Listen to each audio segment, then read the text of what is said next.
Merci Erickson. 60 ans que nous nous définissons en fonction de critères qui nous sont étrangers. Régime pluraliste, régime de parti unique, régime libéral, régime communiste, régime socialiste, mais où est le régime adapté aux pays africains dans tout cela? 60 ans de mascarade électorale, tenez-vous bien, entre 1960 et 1989, sur 102 élections présidentielles, le président en exercice a remporté les élections avec en moyenne 92%. Les partis du pouvoir ont obtenu en moyenne 83% des voix. Et dans 29 pays sur 47 en Afrique, les partis d'opposition n'ont jamais été représentés. Et nous parlons de démocratie. Plus de 60 ans d'instabilité. Sur 486 coups d'État tentés depuis 1950 dans le monde, 214 dont 106 réussis ont eu lieu en Afrique, soit un coup d'État par an dans au moins 2 États africains. Plus de 30 ans que nous copions le système de démocratie à l'occidental, 30 ans de résultats électoraux douteux, de crise post-électorale, de gouvernance inefficace. 30 ans de dépenses exorbitantes dans un océan de misère où le minimum n'est pas assuré. 125 milliards de dollars ont été dépensés entre 2000 et 2018 en Afrique subsaharienne pour organiser des élections. Combien d'hôpitaux, combien d'écoles, combien d'infrastructures aurait-on pu construire avec cela? 30 ans d'exercice de pouvoir par des dirigeants plus préoccupés par leur propre survie que par le bien-être de leur peuple. Des dirigeants illégitimes aux yeux des citoyens et cherchant plutôt à maintenir des systèmes autocratiques. Plus de 60 ans de désillusion, de perte de confiance, de mauvaise gouvernance et de stagnation économique. Il suffit de regarder les pays qui ont accédé à l'indépendance au même moment que nous et voir le niveau de vie de leurs citoyens aujourd'hui.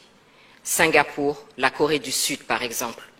Il suffit de regarder le niveau de vie de certains pays auxquels il n'est pas systématiquement rappelé l'importance de la démocratie. Les Émirats arabes unis, par exemple. Qu'est-ce qui est finalement important pour nous, Africains? Copier les autres ou tracer notre propre voie vers nos aspirations profondes? C'est la question. Bonjour à toutes et tous. Merci pour votre présence, pour votre enthousiasme, pour votre engagement et vos encouragements. Depuis les premiers instants où nous avons partagé ce projet avec vous, ce projet qui est aussi le vôtre. Signe que nous ne sommes pas trompés. Il faut que la situation de notre continent change. Et pour cela, il faut réfléchir, il faut construire, il faut partager, il faut convaincre et surtout, il faut agir. Car si nous ne le faisons pas, personne ne viendra le faire à notre place. Je viens de vous décrire la situation qui est inacceptable. Illégitimité, rupture constitutionnelle, 3e mandat, crise politique, absence de décollage économique inclusif. Le système de gouvernance n'est pas adapté, c'est un fait. Les modèles plaqués ne fonctionnent pas. Si le but est la gestion vertueuse de la cité par des dirigeants légitimes vers le progrès inclusif, alors il faut accepter, comme le disait Amadou Hampâté-Bâ, que les hommes peuvent atteindre un but commun sans emprunter les mêmes voies. Il est temps de changer, de nous réinterroger et d'élaborer notre propre réponse, celles qui nous sont adaptées. Surtout que nous avons un riche passé, ne serait-ce que l'organisation de nos empires et royaumes. Et n'oublions pas de rappeler à ceux qui sont prompts à la dénonciation à géométrie variable de la question des droits de l'homme que nous, Africains, avons été les premiers à proclamer les droits de l'homme et du citoyen dans la charte du Mandé de 1236. Dans la commission gouvernance et institutions, nous avons travaillé sur plusieurs thèmes que nous avons déclinés en faits. Nous versons au débat nos pistes de réflexion pour être complétés, pour être enrichis, adaptés, car nous sommes conscients que l'Afrique est plurielle. Parce qu'une chose est sûre, il faut changer et il faut bien commencer quelque part. Nos pistes de réflexion sont faites sans tabou et de manière constructive. Nous nous interrogeons sur ce qui ne fonctionne pas, notamment la question de la légitimité de nos dirigeants. Ils sont élus sur le papier à l'issue de processus dont la transparence peut clairement être mise en doute dans plusieurs cas. Il est normal qu'à la moindre crise, ils ne bénéficient d'aucun soutien de la population et soient balayés parce que considérés comme illégitimes.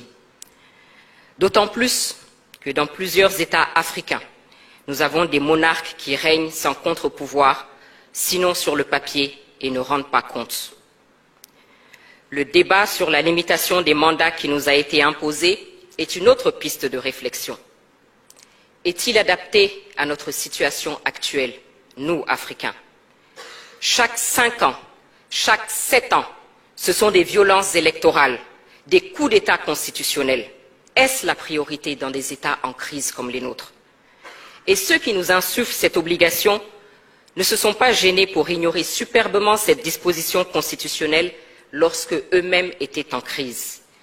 Souvenez-vous du président Roosevelt des États-Unis, élu pour 4 mandats, et je ne parle pas du général de Gaulle, président de 1958 à 1969.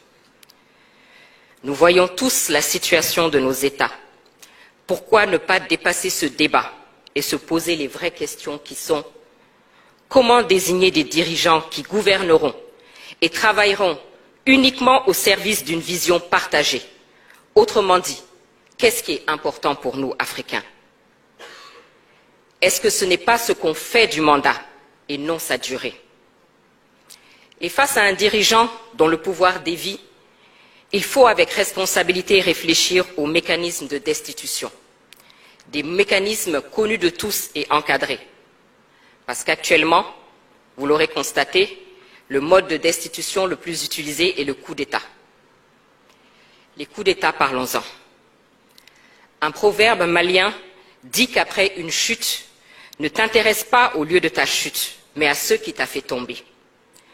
Au-delà des condamnations quasi automatiques, ne faut-il pas s'interroger sur la cause de ces coups d'État? Et pourquoi ils suscitent à chaque fois un espoir de changement pour nos populations? Mais également, ne faut-il pas que nous arrêtions les faux fuyants et que nous considérions la question de l'armée, qui est clairement un acteur à part entière dont il faut définir le rôle? À côté de nos dirigeants, la question des acteurs de la gestion de la cité, le citoyen, la société civile et les partis politiques est aussi une piste de réflexion. Le citoyen a voix au chapitre uniquement au moment des élections. Nos sociétés civiles sont moribondes ou devenues des instruments aux mains des puissances étrangères. Et les partis politiques voient leur nombre exploser et sont souvent devenus des moyens d'accéder aux postes ministériels ou autres avantages plutôt que de participer à faire avancer le débat. J'ai parlé de légitimité tout à l'heure. Justement, ceux qui en bénéficient sont nos légitimités traditionnelles, dont la place est connue, acceptée, respectée de tous. Ne devrions-nous pas leur redonner leur place, les remettre au centre, à équidistance des jeux politiques et assurer leur indépendance financière? Ces pistes de réflexion sur lesquelles nous travaillons concernent donc nos institutions internes, bien entendu, mais cela est valable pour nos institutions régionales et sous-régionales. En zone francophone, les résultats de ces institutions sont plus que mitigés quand elles ne sont pas sous la coupe d'influences et d'agendas étrangers. Sinon, comment expliquer que les décisions de ces institutions dites africaines soient annoncées depuis une capitale européenne, ou alors que les chefs d'État de ces institutions soient invités par un chef d'État européen à tenir leur sommet dans une ville américaine? Qui paye commande? Parvenir à l'indépendance financière de ces institutions est donc une question cruciale. Ces pays qui tentent de nous imposer leur agenda ont tous leur politique africaine, alors que clairement, nous-mêmes ne parvenons pas à bâtir une politique africaine commune digne de ce nom, et encore moins une politique africaine du monde. Le dénominateur commun à toutes ces pistes que je viens d'évoquer est la prise de conscience et le sens de la responsabilité. Pour Patrice Lumumba, l'Afrique écrira sa propre histoire. Le temps est venu. Le temps est venu sans idéalisme, sans tabou, et en ayant le courage de remettre en cause certains principes érigés en dogme, et en ayant à l'esprit les besoins réels de nos concitoyens, le temps est venu de rechercher nos propres réponses. Et c'est ce que nous essayons de faire parce que personne ne viendra le faire à notre place. Je vous remercie.